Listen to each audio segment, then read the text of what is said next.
अस्सलाम वालेकुम। अब देख रहे हैं पाक सिंध 24 न्यूज में हूँ आपकी होस्ट नादिया शेख। खबर शामिल करते हैं। सखर से रिपोर्ट कर रहे मोहम्मद लतीफ मुगल। सिंध के दीगर शहरों की तरह सखर में भी PST JEST वेटिंग उम्मीदवारों ने ऑफर लेटर न मिलने के खिलाफ एहतजाजी रैली निकाली और सखर प्रेस क्लब पर पुरअमन एहतजाजी धरना व मुजाहरा किया।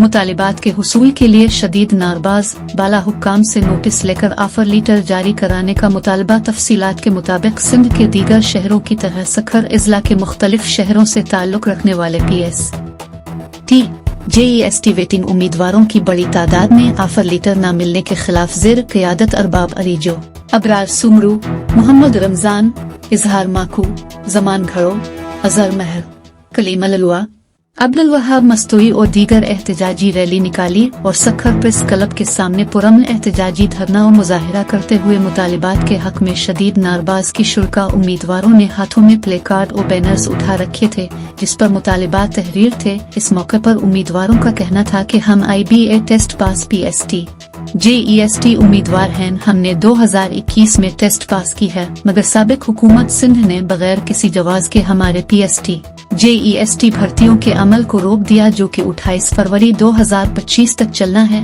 मगर 8 माह होने को हैं। अब तक हमारे भर्ती वाले अमल को बहाल नहीं किया गया जिसकी वजह से तमाम टेस्ट पास वेटिंग उम्मीदवार ज़हनी अजियत का शिकार हो चुके हैं। हम आज इस पुरअमन एहतजाज के जरिए मौजूदा सिंध हुकूमत से गुजारिश करते हैं कि हमारे PST JEST के भर्तियों के अमल को दोबारा शुरू किया जाए और वेटिंग में बैठे तमाम उम्मीदवारों को इनका जायज हक ऑफर ऑर्डर्स जारी किए जाएं ताकि मेरिट की बालादस्ती हो और सिंध में तालीम का मेयार बेहतर से बेहतर हो सके। बसूरत मुतालिबात तस्लीम न होने पर हमारा पुरअमन एहतजाजी सिलसिला जारी रहेगा। उम्मीदवारों ने चीफ जस्टिस ऑफ पाकिस्तान और दीगर बाला हुक्काम से नोटिस लेकर उम्मीदवारों को इनके जायज हुकूक फराहमी के सिलसिले में अपना किरदार अदा करें।